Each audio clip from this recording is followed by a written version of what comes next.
Kita mulai nggih. Assalamualaikum warahmatullahi wabarakatuh. Bismillahirrahmanirrahim. Alhamdulillahi rabbil alamin. Wa bihi nasta'inu ala umurid dunya waddin. Wassalatu wassalamu ala asyrafil anbiya'i wal mursalin. Sayyidina wa habibina wa syafi'ina wa qurrati a'yunina wa maulana Muhammadin wa ala alihi wa ashabihi wa dzurriyyatihi ajma'in, amma ba'd. Asyhadu an la ilaha illallah wa asyhadu anna Muhammadar Rasulullah wa ufawwidu amri ilallah. Innallaha basirun bil ibad. Hasbiyallahu la ilaha illa huwa alaihi tawakkaltu wa huwa rabbul arsyil azim. Qallallahu ta'ala fi kitabihil karim hikayatan an nabiyillahi Musa alaihi salam. Rabbi shrah li sadri wa yassir li amri wahlul 'uqdatam min lisani yafqahu qawli. Para alim, para asatidzah, para ibu-ibu sekalian, hafizani wa hafizakunallah, bil khusus segenap pengurus majelis taklim ibu-ibu Masjid At-Taqwa, yang semoga pengurusnya dan jamaahnya selalu dalam naungan rahmat, barokah, perlindungan serta bimbingan Allah Subhanahu wa ta'ala. Amin, Allahumma amin, insyaallah. Dan tentu saya doakan semoga kemuliaan ibu-ibu sekalian selalu dijaga dan ditingkatkan terus oleh Allah Subhanahu wa ta'ala sebagai seorang muslimah, sebagai seorang istri, sebagai seorang ibu, dunia hingga syurga. Amin, Allahumma amin, insyaallah. Allahumma inna nas'aluka ilman nafi'a wa rizqan thayyiba wa amalan mutaqabbala wa fatahallahu lana futuhal arifin. Allahumma inna na'udzubika min ilmin la yanfa' wa amalin la yurfa' wa qalbin la yakhsha' wa du'a'i la yasma'. Allahumma ati anfusana taqwaha wa zakkiha anta khairu man zakkaha anta waliyuha wa maulaha. Amin, Allahumma amin, insyaallah. Masih melanjutkan kajian kita tentang kitab Riyadhus Shalihin karya Al-Imam An-Nawawi rahimahullah rahmatan wasi'ah wa rahimallahu ulama al-muslimin. Qala al-muallif rahimahullahu ta'ala wa nafa'ana bihi wa bi'ulumihi fid dharain amin. Bismillahirrahmanirrahim. Hadis yang ke-6, betul nggih? Hadis yang ke-6, wa anhu, dan diceritakan dari Abi Hurairah radhiyallahu anhu, qala, beliau berkata, qala, telah bersabda siapa Rasulullah sallallahu alaihi wasallam, salah satun la yukallimuhumullahu yaumal qiyamati wa la yuzakkihim. Ada 3 model orang yang Allah tidak mau bicara kepada mereka yaumal qiyamati, pada hari kiamat, wala yuzakkihim, dan tidak pula Allah berkenan mensucikan mereka, wala yanzuru, dan Allah tidak berkenan melihat ilaihim, kepada mereka, walahum, dan bagi mereka azabun alim, siksa yang pedih atau yang menyakitkan. Siapa 3 orang itu? Yang pertama, syaikhun zanin, orang tua yang berzina. Muda berzina Allah enggak suka. Sudah tua masih berzina juga Allah lebih tidak suka lagi. Ada muda berzina Allah enggak suka. Sudah tua masih berzina juga, Allah lebih tidak suka lagi. Na'udzubillah minasyaitonir. Maksudnya tua kok gak leren, kok gak tobat.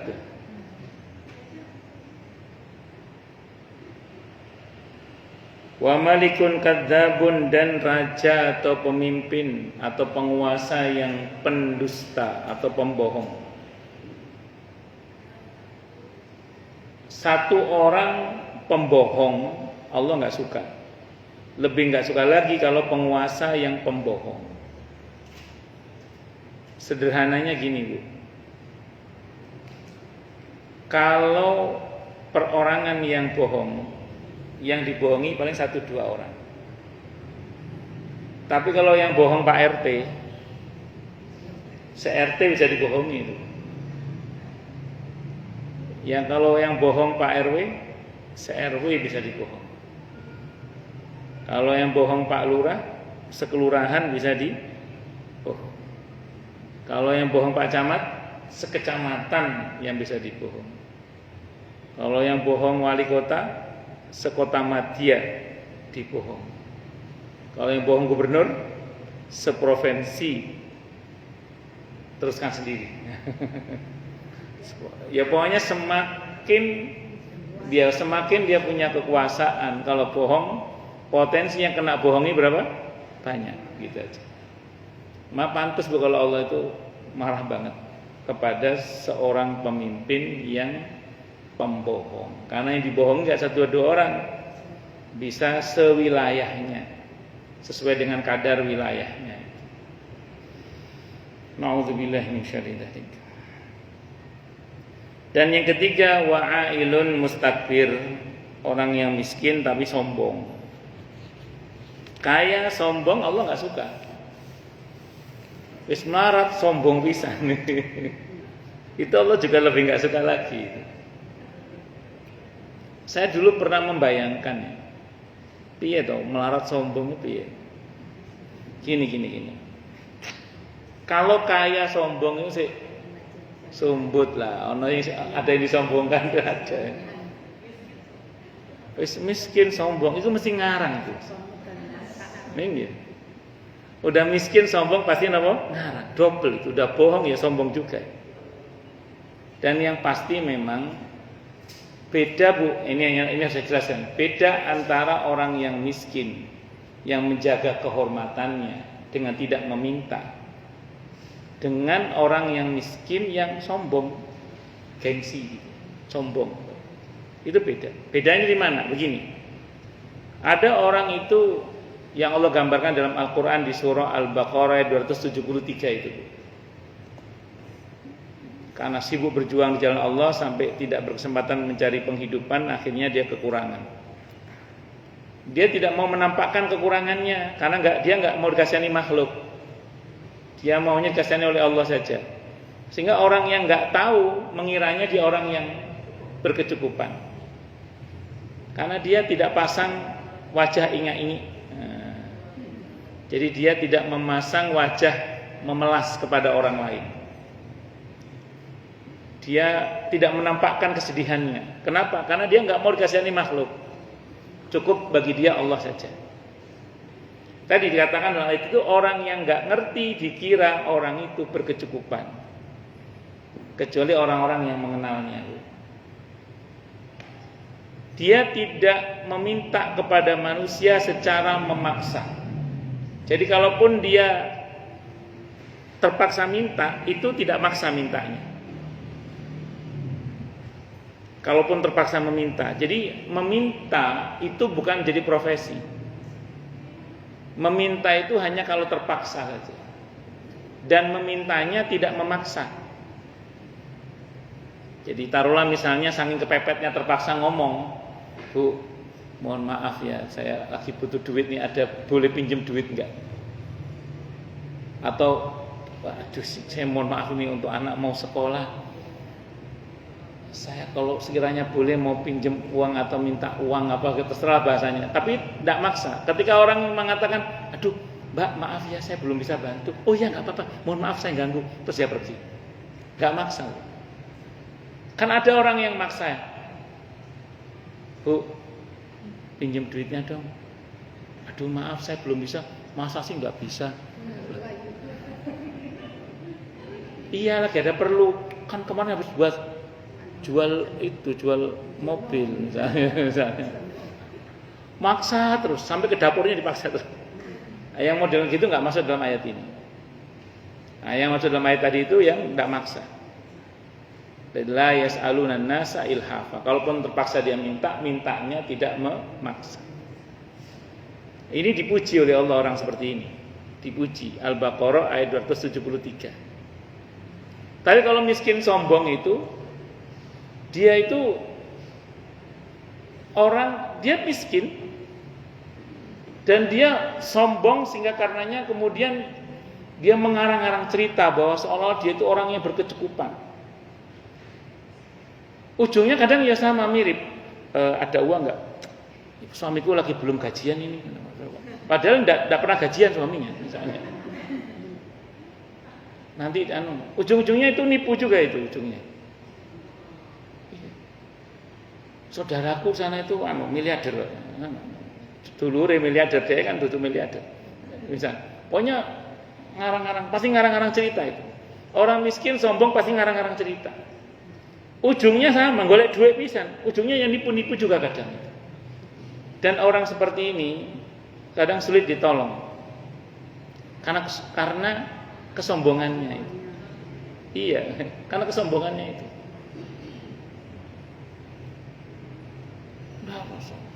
Saya nggak perlu bantuan kamu, saya ini tapi tidak apa-apa lah saya bawa ini. Ngono iki ngono iki. Allah Akbar. Ya, jadi orang miskin sombong pasti ngarang-ngarang karena kan dia membesar-besarkan dirinya. Dan tidak jarang ujungnya juga nipu sana, nipu sini. Karena ngomongnya dhuwur ngomongnya soalnya. Allah. Di dalam Islamis biasa saja. Kalau misalnya kita memang ingin menjaga kehormatan kita, cukup tidak menampakkan wajah memelas. Kalau orang nanya ya apa adanya saja. Bagaimana pekerjaannya? Alhamdulillah. Lagi sepi. Nah, santai aja. Oh gimana? Sudah menghasilkan? Ya alhamdulillah menghasilkan, tapi masih rugi. Apa adanya aja, nggak usah malu mengatakan apa adanya. Jadi nggak usah gengsi. Wah ini prospeknya bagus ini nanti. Padahal ya nggak jelas misalnya. Mending apa adanya. Tapi tidak usah menampakkan memelas, tidak usah. Iya saya lagi ini nggak usah gitu juga. Biasa aja. Ya alhamdulillah masih dalam proses ini. Tapi gimana kira-kira? Ya agak berat sih tapi tidak apa-apa. Bismillah insyaallah. Gitu. Nah, itu mending apa adanya itu. Daripada terus ngarang-ngarang. Yang ujung-ujungnya kadang ya nipu sana nipu sini itu kadang. Allah. Nah, itu kadang yang jadi korban itu wanita-wanita yang tidak tahu. Ngapeli cewek, mobilnya gonta-ganti. Tiba-tiba supir rental. Iya, kejadian apa tadi itu?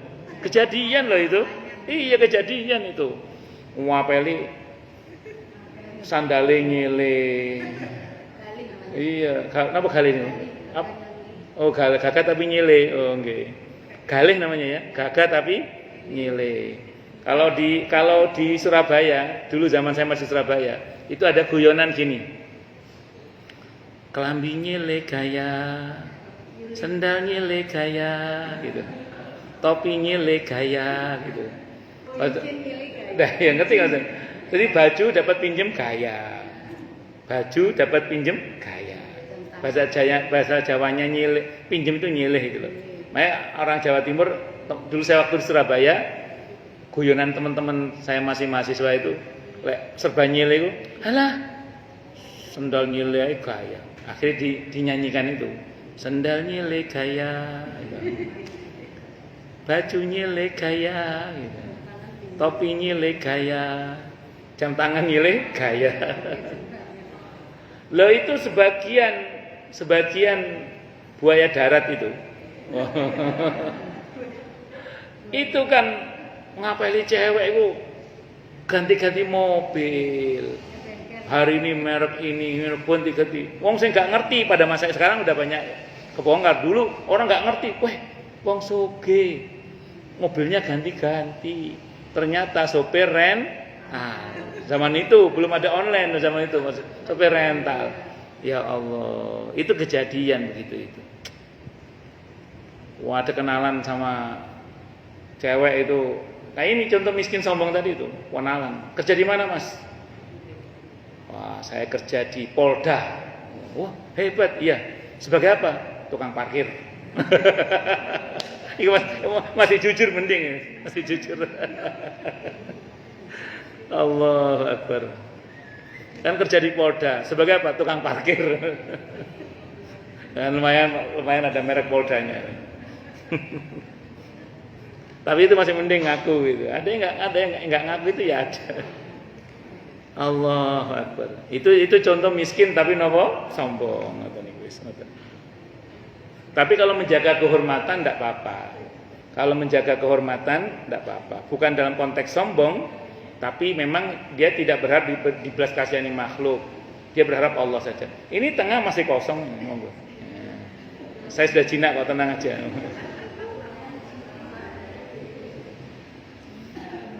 Oh, lanjut. Hadis berikutnya wa anhu, dan diceritakan dari Abi Hurairah radhiyallahu anhu. Qala, beliau berkata, qala bersabda siapa Rasulullah sallallahu alaihi wasallam, yaqulullahu azza wa jalla, berfirman siapa Allah azza wa jalla, al-izzu, adapun kemuliaan adalah izari, sarungku atau pakaianku, wal kibriya'u, dan kesombongan ridai adalah selendangku. Faman naza'ani, maka barang siapa yang merebutnya dariku, fi wahidin minhuma, satu di antara keduanya, apalagi dua-duanya, faqad adzabtu, maka sungguh akan aku siksa dia. Rawahu Muslimun, hadisnya riwayat Muslim. Kemuliaan dan kesombongan itu pakaian Allah, selendangnya Allah, dalam pengertian itu milik pribadinya Allah. Hak mutlaknya Allah adalah kemuliaan dan kesombongan. Allah berhak menyebut dirinya mulia, bahkan maha mulia, karena memang tidak ada yang maha mulia kecuali Allah. Allah berhak untuk sombong karena tidak ada lagi yang lebih dari Allah. Kalau kita jangan coba-coba. Kita ini di atas langit masih ada apa? Langit. Kata Allah, hati-hati, barang siapa yang merebutnya dariku, merasa diri mulia atau merasa diri paling mulia, merasa diri sombong, merasa lebih baik dari yang lain, merendahkan yang lain. Hati-hati, siapa yang merebutnya dariku, berbuat seperti itu maksudnya, akan aku siksa dia, kata Allah. Hadisnya riwayat Muslim. Maka dalam Islam itu, Bu, kita ini jangankan merasa paling baik, merasa diri sudah baik saja, itu kita ditegur oleh Allah, Bu. Di surah An-Najm, surah ke-53, ayat 32 kalau saya nggak salah, Bu, ya. Itu Allah berfirman, fala tuzakku anfusakum huwa a'lamu bimanittaqa. Betul nggak, ada nggak itu? Fala tuzakku, ayatnya agak panjang, ada poin yang di situ, ada nih. Fala tuzakku anfusakum, ada nggih? Maka janganlah kalian mengatakan diri kalian itu suci, karena sungguhnya dialah Allah yang paling tahu siapa yang bertakwa di antara hamba-hambanya. Itu kalau mau diterjemahkan maknanya, Bu, menyebut diri sudah baik itu tidak boleh kalau dalam ayat itu, apalagi merasa diri paling baik. Kalimat yang betul bagaimana? Kita ini adalah orang yang terus berusaha ingin menjadi orang yang baik. Kenapa begitu? Karena hidup itu masih koma, belum titik. Hidup itu masih koma, belum titik. Kita yang sekarang sedang berusaha menjadi baik ini, sewaktu-waktu bisa menjadi tidak baik. Sebagaimana yang tidak baik sewaktu-waktu bisa menjadi baik. Maka semua kita yang betul sedang berproses untuk menjadi baik dan terus berusaha membaik. Jadi jangan merasa memang saya sudah baik. Saya ini sudah soleh, jangan.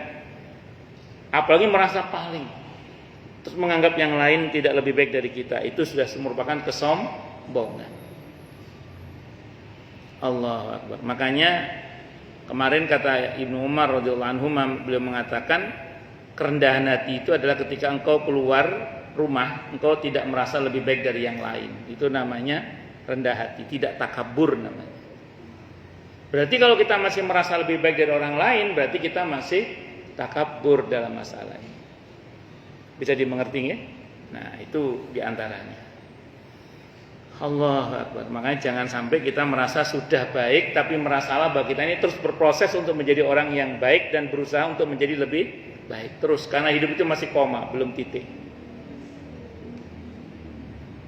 Sewaktu-waktu keadaan bisa berubah dan bisa dirubah. Dan itu mudah bagi Allah Subhanahu wa taala.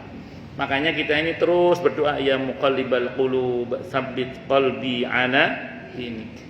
Kita terus berdoa, Rabbana la tuzigh qulubana ba'da idh hadaitana wa hab lana min ladunka rahmah innaka antal wahhab. Terus kita berdoa begitu. Karena kita berharap terus dirubah menjadi lebih baik oleh Allah Subhanahu wa taala. Wa anhu, dan diceritakan dari Abi Hurairah radhiyallahu anhu, qala, beliau berkata, anna Rasulullah, sesungguhnya Rasulullah sallallahu alaihi wasallam, qala, beliau bersabda. Apa sabdanya?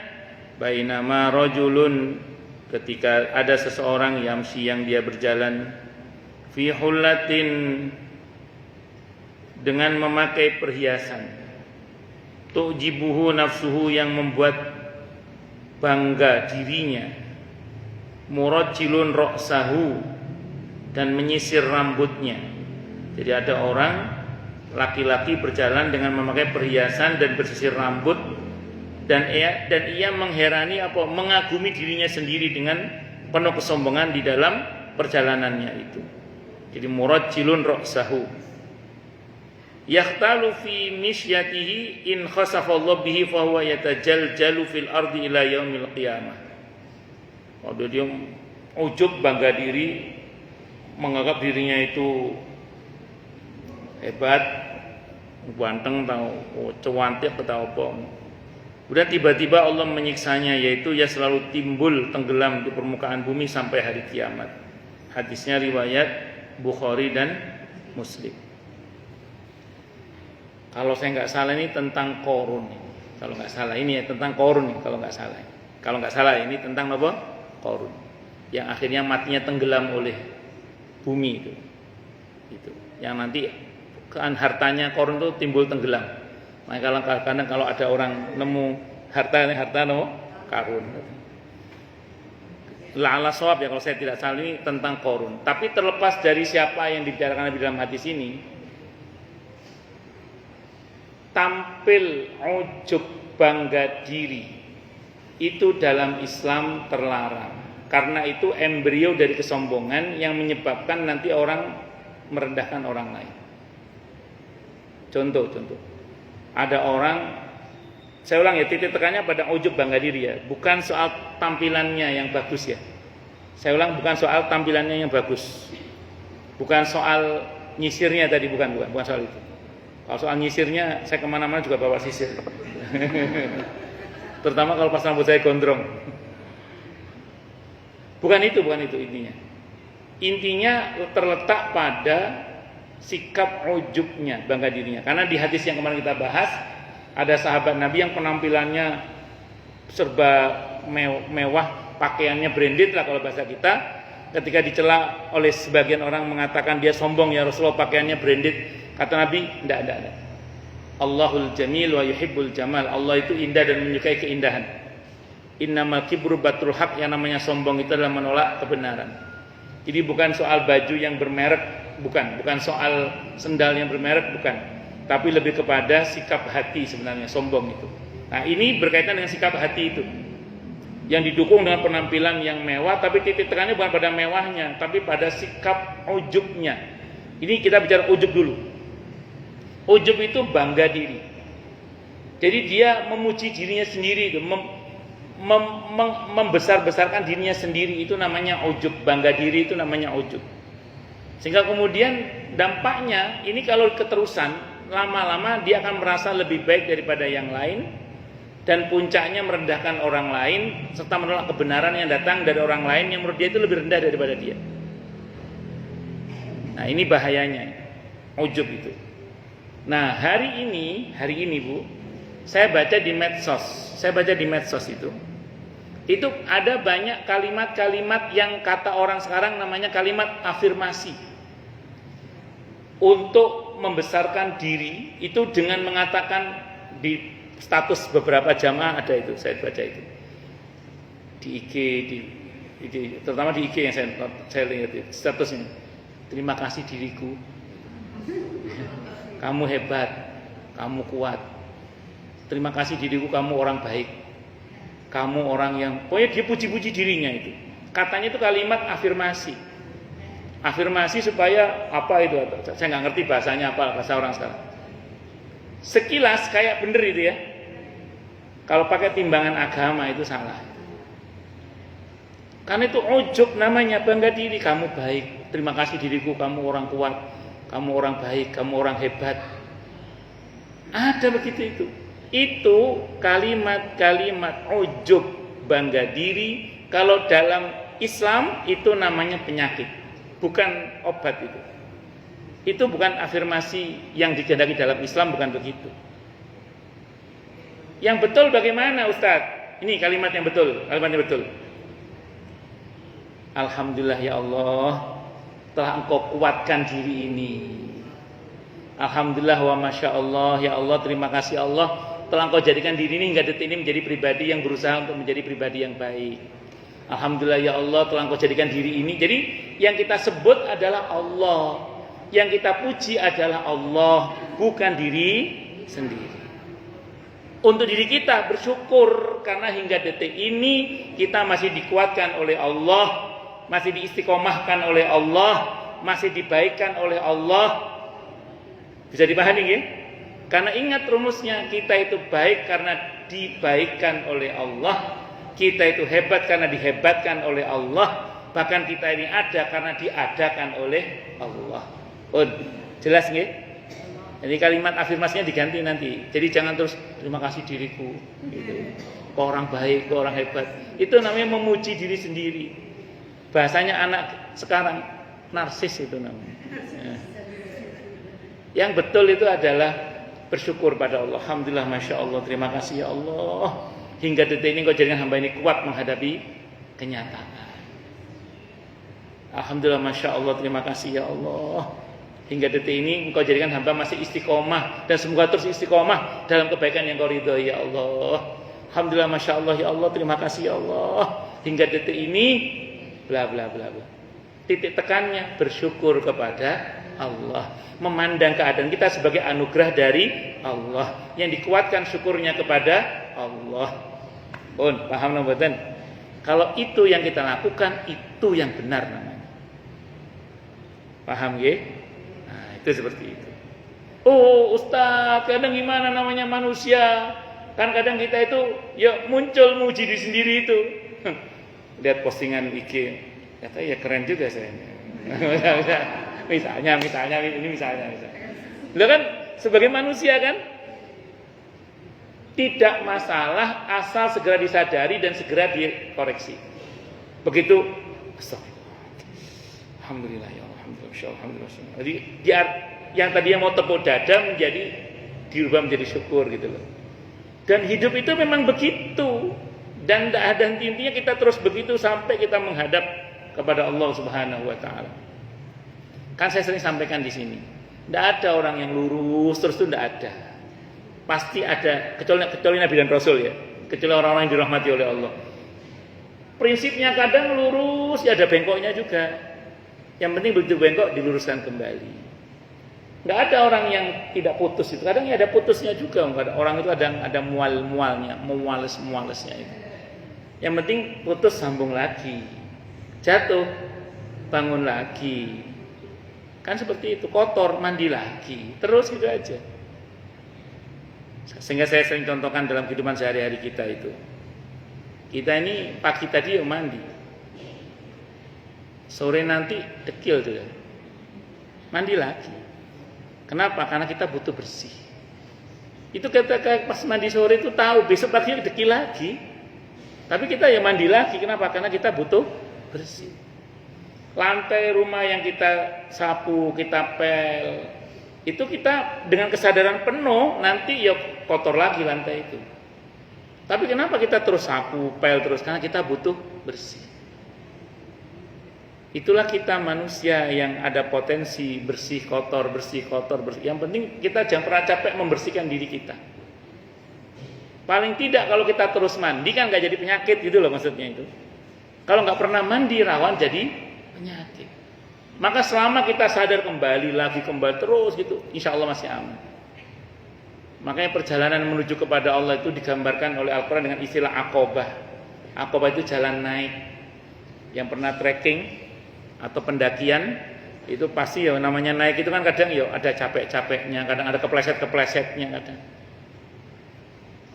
Makanya Sunan Ampel itu ketika menggambarkan perjalanan menuju kepada Allah itu cah angon penekno blimbing kuwi.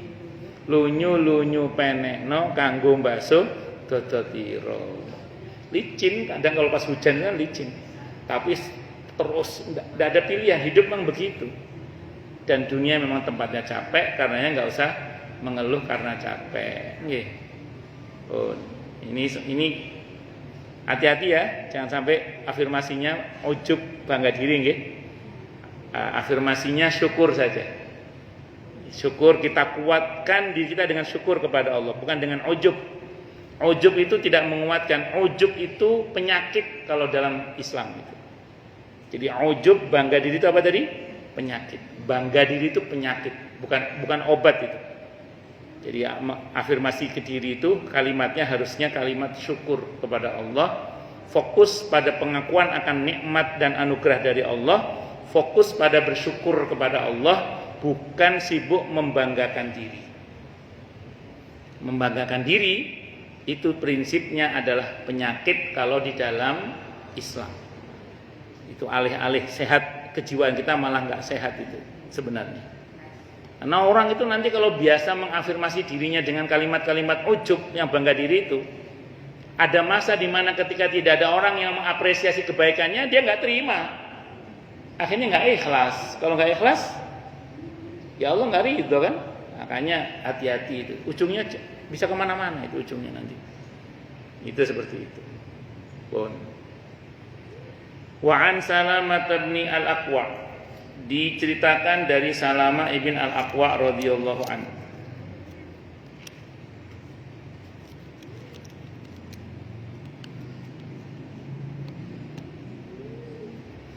Qala, beliau berkata, qala telah bersabda siapa Rasulullah sallallahu alaihi wasallam, la yazalu rajulu yadhhabu bi nafsihi hatta yuktaba fil jabbarina fayusibahu ma asabahum, rawahu at-Tirmidzi wa qala hadisun hasanun.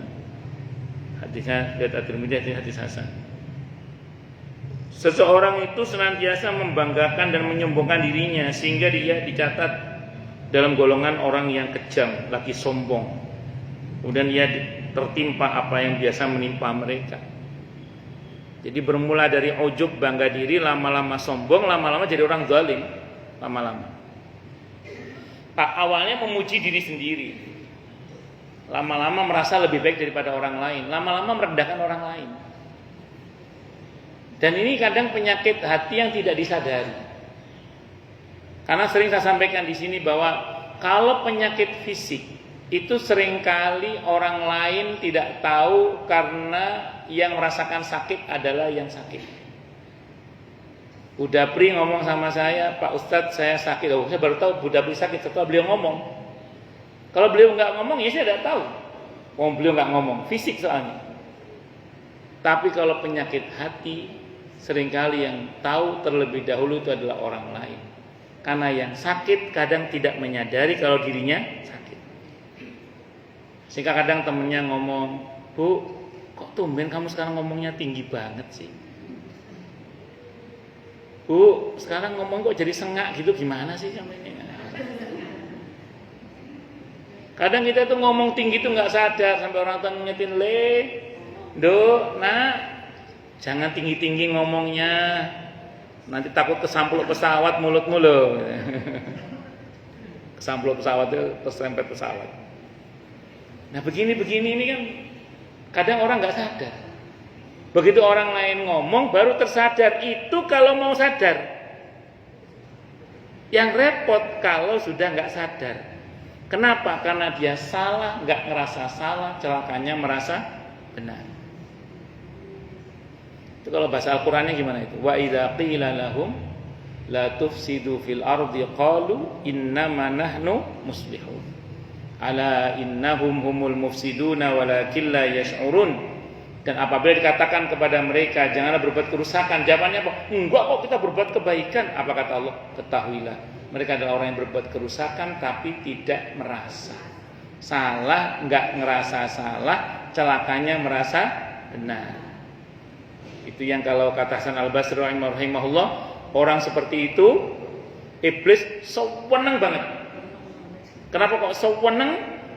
Karena orang seperti itu sulit, pakai dal, diharapkan tobatnya kepada Allah. Gimana mau tobat? Wong salah, enggak ngerasa salah, celakanya merasa apa tadi? Benar. Atau bodoh, enggak ngerasa bodoh, celakanya merasa pinter. Itu juga penyakit itu.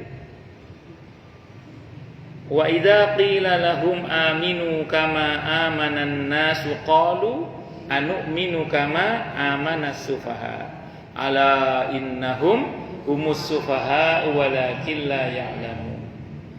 Dan apabila dikatakan pada mereka berimanlah sebagaimana manusia-manusia itu beriman, apa jawabannya? Apakah kami akan beriman sebagaimana orang-orang bodoh itu beriman? Kata Allah, ketahuilah mereka itulah yang bodoh, kata Allah, tapi tidak tahu kalau dirinya itu bodoh. Bodoh enggak ngerasa bodoh, celakanya merasa apa tadi? Pintar. Itu ya kalau bahasanya Ibnu Taimiyah rahimahullah, orang seperti ini namanya orang yang mengalami jahlun murakkab, goblok kuadrat namanya. Ya sudah bodoh, enggak ngerasa bodoh, celakanya merasa apa tadi? Pintar. Allah. Nah, orang seperti ini iya sulit diharapkan tobatnya itu. Ya karena enggak sadar itu. Ini bukti Bu ya. Bukti kalau orang sakit hatinya berpenyakit itu kadang tidak sadar dengan penyakitnya. Orang sombong itu benci sama orang sombong. Iya, tapi dia tetap sombong. Orang sombong itu senang sama orang yang rendah hati, tapi dia nggak mau rendah hati. Orang pelit itu benci pada orang pelit, tapi dia pelit. Iya, orang pelit itu benci sama orang pelit ya, dan dia tetap pelit. Orang pelit senang sama orang dermawan, tapi tidak mau dermawan dia. Itu bisa dipahami ya. Nah, yes, itulah pokoknya. Terus gimana Ustaz menyadarkan orang seperti ini? Ya kalau masih bisa dinasihati, dinasihati. Karena Al-Quran menggambarkan orang seperti ini sulit dinasihati karena sudah khatamallahu ala qulubihim wa ala sam'ihim wa ala absarihim ghishawatu wa lahum adzabun azim. Kalau dinasihati masuk kuping kanan, enggak, masuk kuping kiri juga. Keluar dari mulut, galakan dia gitu maksudnya. Jadi kalau dinasihati masuk kuping kanan, masuk kuping kiri, keluar dari mulut. Itu galakan dia gitu maksudnya. Wangel dinasihati. Allah, semoga Allah jauhkan kita dari penyakit hati itu ya. Amin.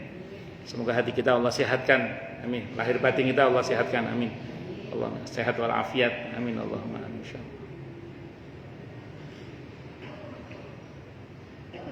Nah, orang kalau udah sombong, udah zalim, maka akan menimpa kepadanya apa yang menimpa orang-orang yang zalim sebelumnya, orang-orang yang kejam sebelumnya, orang-orang yang sombong sebelumnya. Ya aneka musibah yang pantas untuk mereka adalah kehinaan. Dihinakan mereka tidak hanya di dunia, terlebih di akhirat yang pasti kalau dia tidak bertobat kepada Allah Subhanahu wa taala. Karena berapa banyak orang yang dihinakan oleh Allah dengan kehinaan yang luar biasa. Namrud itu raja yang luar biasa sampai mengaku sebagai Tuhan. Matinya itu ya sama nyamuk. Kan ngoten nggih, matinya sama nyamuk. Firaun raja yang luar biasa sampai ngaku sebagai Tuhan, matinya terkelelep di laut.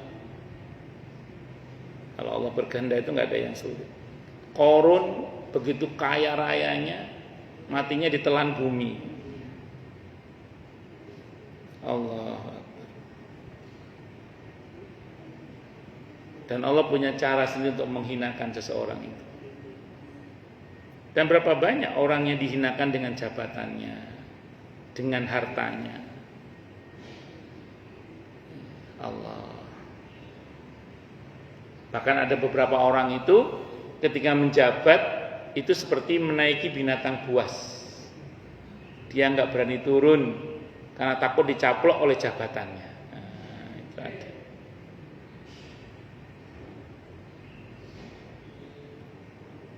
Berikutnya bab tentang budi pekerti yang luhur. Ini berarti al-akhlaq al-karimah, budi pekerti yang baik atau budi pekerti yang luhur. Akhlak itu dibagi dua, Bu. Ada akhlak mahmudah, ada akhlak mazmumah. Ada akhlak yang baik, ada akhlak yang tercela. Ada akhlak yang terpuji, ada akhlak yang tercela. Itu secara umum. Mahmudah dan mazmumah.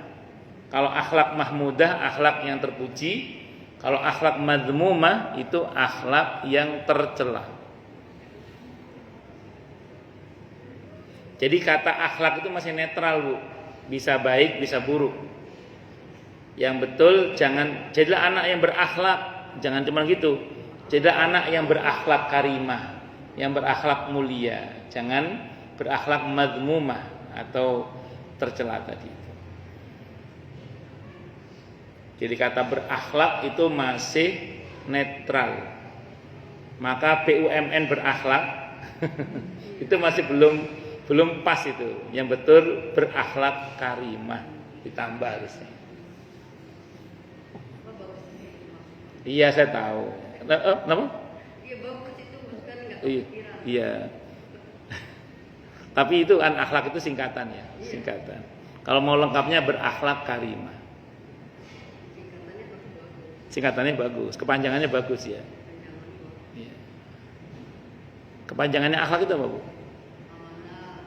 Bukan, akhlak itu kepanjangannya akhlak. Itu kepanjangannya. Itu kepanjangannya akhlak. Iya saya usah. Balik.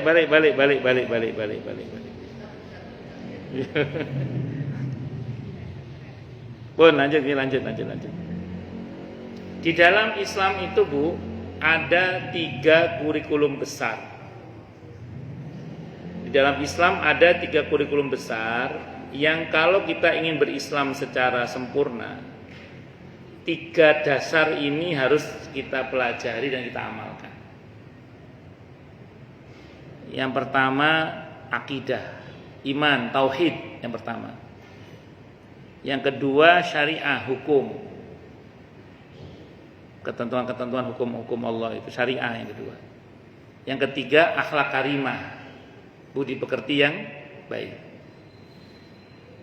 Dasar dari 3 ini adalah dialog antara Nabi kita Muhammad sallallahu alaihi wasallam dengan malaikat Jibril ketika malaikat Jibril bertanya kepada Nabi tentang apakah iman itu, apakah Islam itu, dan apakah ihsan itu.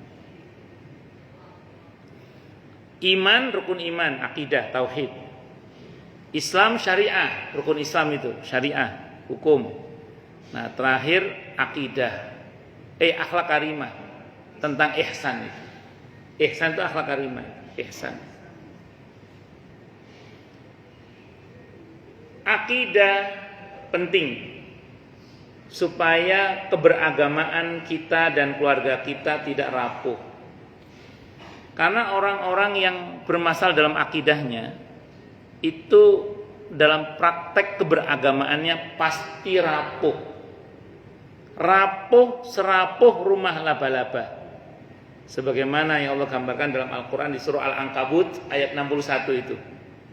Bahwa orang-orang yang menjadikan selain Allah sebagai pelindung, maka selain Allah sebagai pelindung itu rapuh serapuh rumah laba-laba. Wa inna awhanal buyuti la baitul ankabut ittakhadat baita. Contoh orang kalau nggak belajar tauhid, akidah yang baik dan benar, bisa rapuh praktek keberagamannya, serapuh rumah laba-laba. Contoh.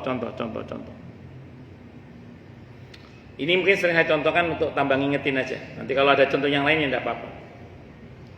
Panjenengan mau silaturahim ke rumah besan misalnya, atau mau silaturahim ke rumah mertua misalnya. Tiba-tiba ketiban cicak, mau berangkat ketiban cicak. Loh, mau berangkat ketiban cicak, apa sih ki? Udah nggak jadi berangkat, balik. Kenapa? Karena tak percaya tatoyur, anggapan buruk bahwa kalau ketiban cicak apes, padahal mau silaturahim. Kalau yang sudah ngaji tauhid, ngomongnya apa? Oh, ini kan kata orang apes kalau ketiban cicak. Tapi kata Nabi kalau silaturahim dipanjangkan umurnya, diluaskan rezekinya. Dah bismillah jalan. Nah, itu orang yang ngaji akidah itu gitu. Kan kata orang, kalau kata Nabi kan bismillah jalan. Itu namanya al-fa'al, optimis namanya. Dan tatoyur itu kalau kita yang ngaji akidah, penetralisirnya tawakal. Tiban cicak, hasbunallah ni'mal wakil, masukkan kota amal di masjid itu, sedekah, bismillah jalan, kita mau silaturahim. Penetralisirnya tawakal, hasbunallah wa ni'mal wakil. Tapi Ustaz, kadang kejadian juga Ustaz, ya karena seudonnya itu, karena persangkaannya, karena dia nyangka terjadi, ya terjadi betul. Kalau kita tidak menyangka jadi, insya Allah nggak akan terjadi.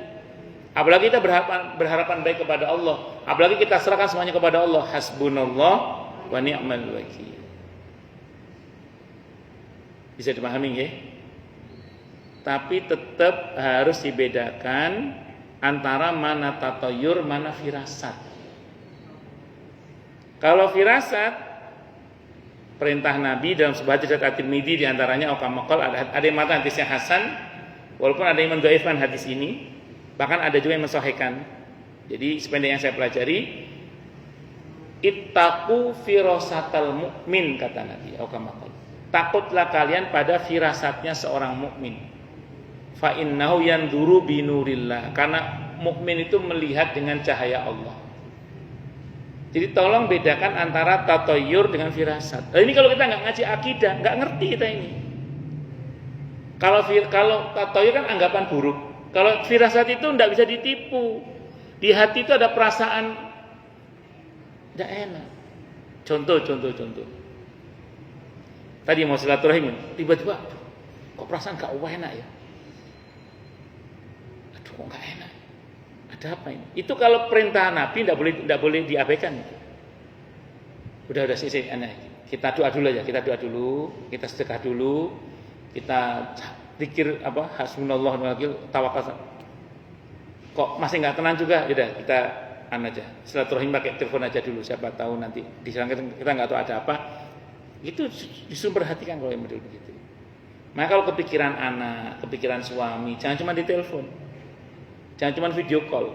Karena telepon tidak bisa merubah takdir. Video call tidak bisa merubah takdir. Yang bisa merubah takdir dengan izin Allah adalah doa. Maka jangan cuma ditelepon, jangan cuma video call, tapi doakan. Sedekah juga. Karena bala itu tidak berani melangkahi sedekah. Itu seperti itu. Allahu Akbar. Itu namanya akidah. Terus kemudian berkaitan dengan syariah, hukum. Ini lebih kepada kewajiban kita kepada Allah dan hak dan kewajiban kita kepada sesama. Kalau kepada Allah jangan bicara hak dan kewajiban. Kalau kepada Allah kita bicara kewajiban kita, tugas kita kepada Allah apa.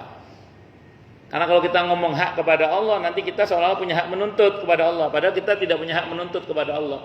Karena Allah itu dalam Al-Quran, la yus'alu amma yaf'alu wa hum yus'alun. Allah tidak dimintai pertanggungjawaban atas apa yang dia buat, tapi kitalah manusia yang dimintai pertanggungjawaban. Ayatnya tak buka dulu ya, takutnya nanti nanya. Mau belum nanya, saya buka dulu aja.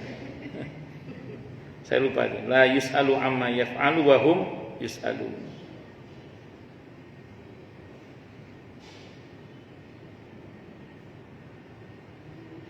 Sebentar.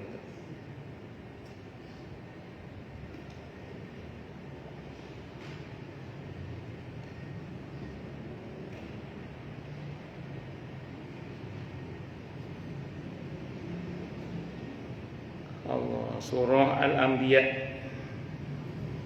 ayat 23. Surah Al-Anbiya surah ke-21 ayat 23 itu. La yus'alu amma yaf'alu wa hum yus'alun. Allah tidak dimintai pertanggungjawaban, tidak akan ditanya tentang apa yang dia kerjakan, tapi manusialah yang justru akan dimintai pertanggungjawaban atas apa yang mereka kerjakan. Betul gitu Gus? Al-Anbiya surah ke-21 ayat 23. Nah, jadi kalau kepada Allah jangan ngomong hak dan kewajiban. Kalau kepada Allah yang kita bicara adalah tugas kita kepada Allah apa. Kewajiban kita kepada Allah, tugas kita. Dan saya mungkin sering saya sampaikan di sini barangkali Bu ya. Kalau bosan bilang cut, nanti saya cerita yang lain.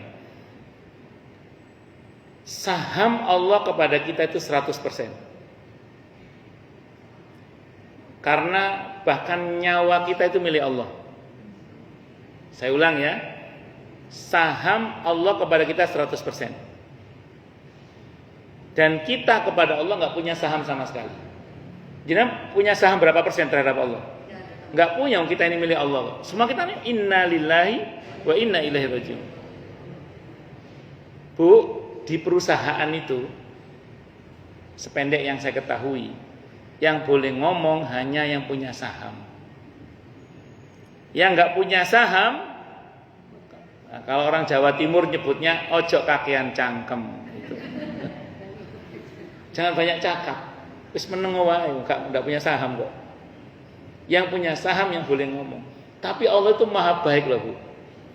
Pemilik saham 100%, tapi memerintahkan kita tidak hanya mempersilahkan, bahkan memerintahkan kita untuk berdoa, untuk bertawakal, untuk berusaha, untuk punya niat yang baik. Yang dibalik semua itu Allah janjikan pertolongannya. Itu maha baiknya Allah Bu. Pemilik saham 100%, tapi kita diizinkan bahkan diperintah oleh Allah untuk berdoa, bertawakal, berharapan baik, niat yang baik. Dan dibalik semua itu Allah janjikan pertolongan. Tapi jangan nuntut kalau sama Allah, ngemis saja kalau sama Allah. Tapi kalau pada sesama Bu, itu ada hak dan kewajiban. Inilah pentingnya hukum supaya ngertinya syariah. Pentingnya ngerti syariah supaya kita tidak zalim, baik pada diri sendiri maupun kepada orang lain, karena ada hak dan kewajiban. Karena dalam interaksi muamalah ada hak dan kewajiban. Suami punya hak yang dilindungi oleh Allah dengan kewajiban istri. Istri punya hak yang dilindungi oleh Allah dengan kewajiban suami. Orang tua punya hak yang dilindungi oleh Allah dengan kewajiban anak. Anak punya hak yang dilindungi oleh Allah dengan kewajiban orang tua. Ada hak dan kewajiban di situ. Bisa dimengerti? Ada hak dan kewajiban di situ. Dan ini diatur dalam Islam supaya orang tidak zalim gitu loh. Makanya mungkin sering saya sampaikan di sini, kalau saya secara pribadi terutama di keluarga saya sendiri itu intern antara saya sama istri, anak-anak dengan anak-anak, saya sama anak-anak juga. Itu harus clear akad itu. Ini pinjem atau dikasih atau jual beli itu harus jelas. Saya sengaja disiplinkan akad itu agar nanti kalau di luar rumah anak-anak saya itu kalau berinteraksi dengan temannya jelas. Ini apa? Saya dikasih, saya pinjam atau saya beli ini, harus jelas. Kalau dikasih ya dikasih, kalau dibeli ya dibeli, kalau pinjam ya pinjam, gitu. Semua punya konsekuensi hukumnya. Agar kita ini nggak asal main serobot aja. Kan ada sebenarnya orang itu karena dianggap teman baik atau dianggap saudara, ada seenaknya aja. Mbak bagus buat aku ya. Paham maksudnya? Ada yang begitu ya, ada ya? Ada. Akhirnya apa yang terjadi? Ketika dia temennya mau datang, tuan rumahnya ngomong, sembunyikan semuanya nanti. Mergo kepengin nanti teko iki. Saya punya jamaah itu seneng bunga. Dia itu ngerawat bunga dari kecil. Tiba-tiba temannya datang, bagus buat aku ya. Ya Allah Pak Ustadz, itu saya dari kecil tuh ngerawat bunga itu, Ustadz, biarin aja buat aku ya. Itu. Nah iya, makanya jangan gitu. Gitu.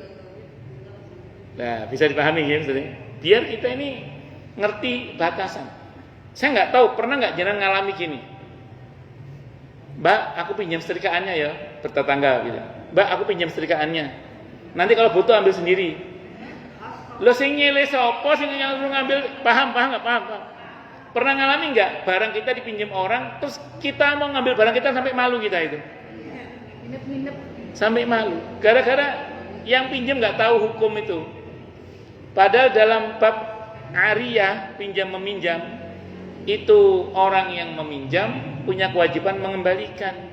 Lah ini kok malah yang pinjam ngomong, nanti kalau sampean butuh ambil sendiri ya. Lah wae sapa iku? Sing yang nyuruh mengembalikan sapa kan? Yang suruh ngambil siapa? Ndak sama dengan utang juga ya ngono iku. Iya. Iya. Nah, itu karena enggak ngaji hukum, Bu. Karena enggak ngerti fikih itu. Makanya harus belajar syariah, hukum, supaya ngerti hak dan kewajiban pada sesama itu nanti.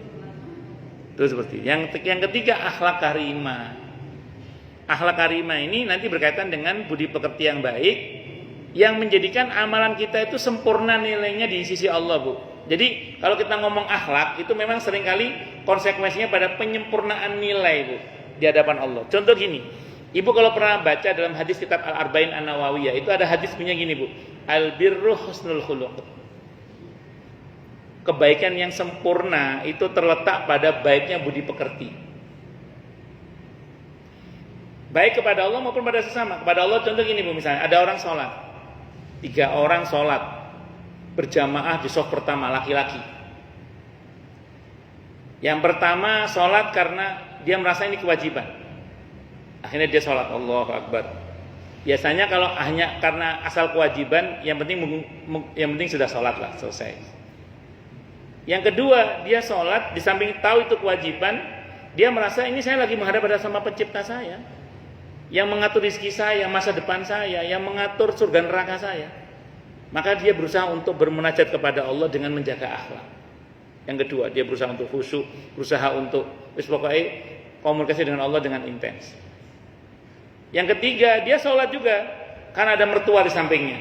Allah. Itu di hadapan Allah beda apa beda itu? Beda. Yang pakai akhlak tadi itu lebih sempurna nilainya dibandingkan yang nggak pakai akhlak, yang belakangan malah dapat dosa itu. Tapi masih mending sholat daripada yang nggak sholat. Itu seperti itu. Karena alladzina yura'una wa yamna'unal an fawailul lil musallidina alladzina ansalatim alladzina yura'una wa yamna'una fawailul lil musallina alladzina an salatihim sahun alladzina yura'una wa yamna'unal ma'un.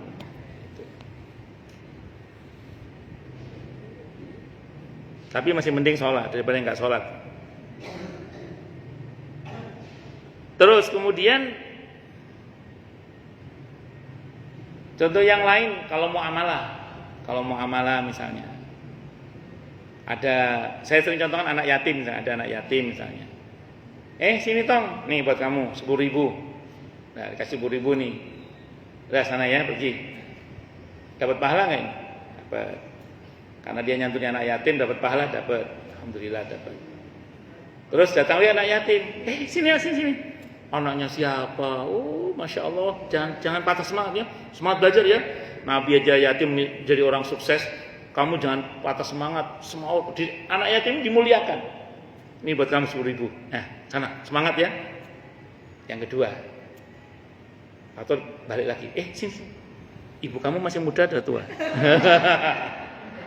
Maksudnya kalau masih muda dimodali maksudnya. Kalau sudah tua ya harus disantuni gitu maksudnya. Terus orang yang ketiga ada anak yatim. Dipanggil, sini am. Dasar miskin lo, nih 10.000. Sono, dasar miskin lo. Dihina, anak yatimnya dihina. Itu beda enggak tiga itu? Beda. Yang pertama dapat pahala standar. Yang pertama. Yang kedua karena memuliakan dapat pahala lebih sempurna. Karena di anak yatim dimuliakan, dibesarkan hatinya, dimuliakan. Yang terakhir alih-alih dapat pahala malah dapat dosa. Kenapa? Karena sedekahnya telah dibatalkan dengan menghina. Maka kata Quran la tubtilu shadaqatikum bil manni wal adha. Jangan kamu batalkan sedekahmu dengan mengungkit-ungkit dan menyakiti orang yang kamu beri itu. Yang terakhir itu malah dapat apa? Dosa. Karena dia menghina tadi itu. Allahu Akbar. Jadi ini baru babnya saya terangkan. Insya Allah nanti hadisnya di pertemuan yang akan datang. Kalau masih ada waktu saya teruskan sih. Silakan yang tanya dulu. Takutnya banyak pertanyaan di maksud saya. Monggo yang mau tanya, protes, marah boleh silakan. Kalau nggak ada saya teruskan. Monggo, nggih, monggo, Bu Nas. Misalnya ada seseorang mau pergi, kemudian dia dirasanya nggak enak, cuma dia tetap pergi. Nah di perjalanan mungkin dia kecelakaan gitu. Nah, apakah dia salah dengan tidak mengikuti firasat seperti tadi dengan anjuran Nabi harus diikuti? Tapi bukankah kecelakaannya karena takdirnya dia? Bagus. Pertama kita urut dulu dari perintah Nabi. Kalau dia tahu perintah Nabi agar berhati-hati, kalau dia tidak memperhatikan itu berarti dia salah, Bu Nas. Harusnya gini, Bu Nas. Kalau dia tahu punya firasat yang enggak enak, kan perintah Nabi berhati-hatilah atau takutlah kalian pada firasat seorang mukmin. Karena dia menatap dengan cahaya Allah. Ittaqu firasatal mu'min fa innahu yanzuru bi nurillah. Itu hadisnya At-Tirmidzi atau kamakol, ada yang mengatakan hasan, ada yang mengatakan sahih, ada yang mengatakan dhaif hadis itu. Tapi saya pilih yang hasan atau yang sahih atau kamakol. Sehingga harusnya diperhatikan, Bu Nas, harusnya. Oke, dia tetap keluar enggak apa-apa, tapi diantisipasi dengan sedekah, dengan doa. Kita doa dulu.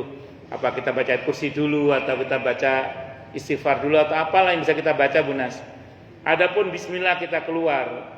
Naudzubillah ya. Kok yang ditakutkan terjadi juga misalnya. Paling enggak kita sudah berusaha mentaati Nabi untuk mengantisipasi itu. Dan kalaupun dia akhirnya meninggal dalam perjalanan itu kan perjalanan kebaikan toh, insya Allah itu mati syahid di jalan Allah insya Allah. Itu begitu benar. Jadi tetap kalau firasat harus diantisipasi, tidak harus dibatalkan, enggak harus. Tetap jalan enggak apa-apa, tapi diantisipasi. Dengan tadi zikir, dengan sedekah misalnya, termasuk dengan aneka wirid yang bisa kita baca. Selebihnya kita serahkan kepada Allah, selebihnya. Itu seperti itu. Bisa dimengerti nggih? Wallahu a'lam bishawab. Ada lagi yang lain? Ini di online ada yang nanya nih, Bapak Kapit Sucipto. Assalamualaikum, Afwan Ustadz. Waalaikumsalam warahmatullahi wabarakatuh. Mohon pencerahannya, sunnah gunting kuku dan rambut afdolnya hari apa saja? Syukuran Ustadz atas pencerahannya. Semoga Ustadz sehat selalu. Bapak juga, amin Allahumma amin insyaallah. Kalau yang saya tahu, sunnahnya motong kuku dan rambut ya, betul ya. Untuk kuku dan rambut itu hari Jumat dari malam Jumat, itu sunnahnya. Jumat dari malam Jumat, itu sunnahnya.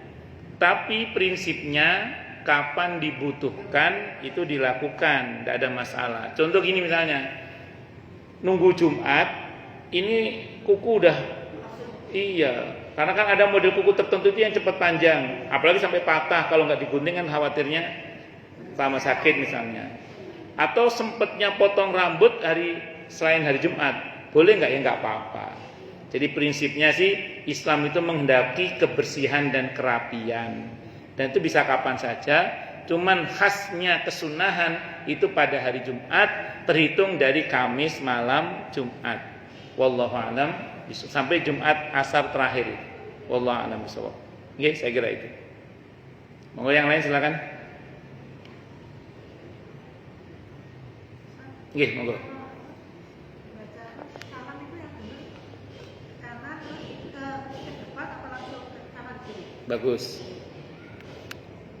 Sependek yang saya pelajari dari 4 madhab. 4 madhab ini ulama-ulama yang rata-rata hafalan hadisnya di atas 5.000 hadis, di atas 500.000 hadis. 4 madhab yang saya tahu. Kalau mau salam, disunnahkan wajah menghadap ke arah kiblat terlebih dahulu. Kalau mau salam, innaka hamidum majid, misalnya gitu ya. Anggaplah kita baca-baca doa, kita mau salam. Disunnahkan wajah ini menghadap ke arah kiblat dulu gini. Disunnahkan begitu, menghadap ke arah kiblat dulu baru mulai salam. Assalamualaikum warahmatullahi dalam madhab Syafi'i. Kalau dalam madhab Hanafi yang saya tahu, Assalamualaikum warahmatullahi. Jadi terserah ibu mau yang mana. Kalau saya karena saya bermadhab Syafi'i, seringkali saya termasuk yang Assalamualaikum warahmatullahi. Nah, itu terus disunahkan kembali menghadap ke arah kiblat kembali baru Assalamualaikum warahmatullahi. Jadi wajah itu disunahkan menghadap ke arah kiblat. Kalau ibu mau terus tidak apa-apa juga. Misalnya ibu, Assalamualaikum warahmatullahi. Assalamualaikum warahmatullahi. Boleh tidak apa-apa. Kan itu nggak wajib. Cuma kalau 4 madhab yang saya pelajari, disunahkan wajah ini menghadap ke arah kiblat terlebih dahulu. Assalamualaikum warahmatullahi. Assalamualaikum warahmatullahi. Disunahkan menghadap ke arah kiblat terlebih dahulu. Itu 4 madhab. Nah, adapun ada sebagian video viral yang mengatakan bahwa Rasulullah tidak pernah melakukan menurut beliau, tapi tidak menurut 4 madhab. Kalau yang saya tahu begitu nih, wallahu a'lam. Tapi yang di video itu ya boleh juga, nggak apa-apa langsung. Tapi jangan menyalahkan yang menghadap ke arah kiblat terlebih dahulu, karena itu disunahkan oleh 4 madhab, itu yang saya tahu. Itu wallahu a'lam bishawab. Oke. 4 madhab itu rata-rata hafalan hadisnya 500.000 hadis. Ya, moga Bu kasihan kemarin udah nggak dapat bagian Ibu. Tentang bangkai kenapa, Bu?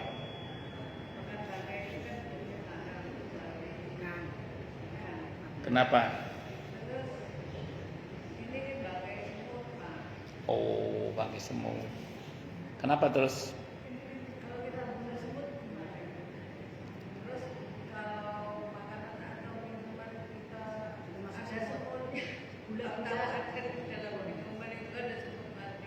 Oke. Pertama, bangkai yang halal dan suci itu bangkai ikan dan bangkai belalang. Itu dulu ya, dipahami dulu itu. Bangkai yang suci dan halal itu adalah bangkai ikan dan bangkai belalang. Itu dulu. Pertanyaannya semut sekarang. Nah, semut ini masuk dalam kategori apa? Kalau ibu pakai pendekatan kias dan sepakat dengan pendekatan kias, belalang dan semut itu sama-sama serangganya. Sama-sama serangganya. Berarti tunggu dulu. Berarti status bangkainya itu berarti suci, tidak najis, karena dia sama-sama serangga dan tidak mengandung darah juga. Itu bagi yang mau menggunakan kias. Tapi ada yang nggak mau menggunakan kias. Alasannya karena semut itu jenis binatang yang dilarang untuk dibunuh. Walaupun larangannya bukan haram tapi makruh. Bukan haram ya, larangannya makruh. Berarti tidak bisa dikiaskan dengan belalang. Berarti ini jenis binatang sendiri yang bangkainya adalah najis. Kalau kena ke minuman berarti minumannya mutanajis. Ini pendapat yang kedua. Ya, tunggu dulu. Nah, maka ibu pilih pendapat yang mana? Kalau saya secara pribadi, walaupun saya bermadzhab Syafi'i, sebagian Syafi'i menganggap itu najis sebenarnya. Cuman saya mengambil hukum ma'fu pertengahan, dimaafkan. Kenapa dimakfu? Pertama sulit dihindari. Kadang ini nyenduk loh, semute rek. Dibuat sayang, gula larang ya. Kita pakai menggabungkan 2 pendapat tadi. Saya pilih hukum tengahnya itu dimakfu, dimaafkan. Jadi sebenarnya ya najis, mutanajis, cuman karena dia kecil dan tidak banyak juga serta tidak mengaruhi rasa warna dan baunya, insya Allah dia menjadi dimaafkan. Apalagi itu sesuatu yang sulit dihindari, karena kaidah al-masyaqqatu tajlibut taisir. Ngaten nggih, kecuali Bu sengaja ambil semut, taruh terus dicorong misalnya. Itu kurang kerjaan itu. Ngaten. Daya enggak apa-apa, itu dimaafkan. Hukum tengahnya dimaafkan. Ngaten nggih? Laron sama kalau mau dikaitkan dengan serangga bisa. Nggih, monggo Bu Ana. Kenapa Bu Ana? Masih menyambung yang tadi, kalau semutnya mengganggu boleh nggak kita kasih misalnya karpol atau apa? Apapun yang mengganggu itu namanya setan. Jadi saya ulang ya, apapun yang mengganggu namanya apa? Setan. Semut cuma satu nggak ganggu terus jenengan ayo nggak boleh. Iseng banget itu. Tapi kalau mulai ganggu sampai kadang kata iya gatel atau kayu kropos di buku kadang malah ganggu kan, terpaksa semprot. Nyemprot apa? Sangat keselnya. Boleh tidak apa-apa. Itu namanya terpaksa. Itu jadi kalau yang ganggu itu namanya apa? Setan. Ngoten nggih? Wallahu a'lam. Tapi jangan nanti semut ndak ganggu, tahu-tahu diganggu sama kita. Oh, biarin aja dia. Kalau nggak ganggu biar. Kalau ganggu namanya setan sudah. Wallahu a'lam bishawab. Ada lagi yang lain?